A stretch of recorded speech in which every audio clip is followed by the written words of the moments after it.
बाबाजी सुनत तबियत ठीक भेल। हाँ आब ठीक भेल। हाँ। आब अहाँके उपनयन कऽ कऽ हाँ देख कऽ नीचा करू तो पैर पीछे हाँ छी। हाँ हाँ देख कऽ तखन हम आब दुनिया से जेबै। हाँ। ओहिमे अहाँके उपनयन जहन हेतै। हाँ हमर उपनयन तो आब हाँ हेबे वाला छै। हाँ हाँ तऽ उपनयन हेतै तहन पप्पा आचार्य बनता, पुरोहित हेतै। हाँ अहूँ की कहै छै लाल धोती पहिरबै, पुरोहितो लाल धोती पहिरतै। हाँ सब सब लोग को हाँ अहाँके नाना सेहो आता। हाँ दादा दादा दादा सेहो आता।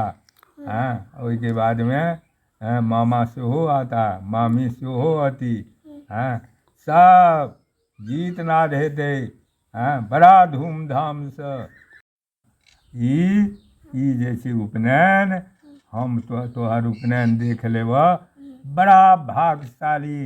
हाँ हमर पोता अवतार लेलक। हाँ अवतार लऽ कऽ ई हाँ पहले हमर हैप्पी बर्थडे हो दियो तो में की सब हेतै। मंगल मने सबसँ अहाँके प्रथममे की हेतै की कहै छै कि बसकट्टी हेतै। हाँ बाँस काटि कऽ लबै जाइ जेतै, मड़बा बन्हेतै, मड़बा बन्हा कऽ फेर ओकरा चढ़ायल जेतै। हाँ आ ओहिमे सब केओ हाँ ओहि मड़बापर चढ़तै, चढ़ा कऽ तकरा बाद हाँ उपनयन मंगल माटि हेतै।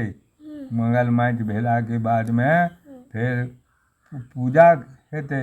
तखन अहाँके फेर उपनयन अहाँके हैत। हाँ तहन अहाँ सब आदमी अहाँके आशीर्वाद लऽ कऽ देत। हाँ जनेऊ भेलाके बाद की भऽ जाइ छै। उपनयन भेलाके बाद एखन तऽ अहाँके 4 बरसके छै, तहन 5 बरस भऽ जायत, तखन अहाँके संस्कार भऽ जायत। हाँ आ संस्कारवला अहाँ छिहे। हाँ हाँ आओर विशेष संस्कार भऽ जायत अहाँके। हाँ सब जगह अहाँ विद्वताके प्रत्यक्ष करबै।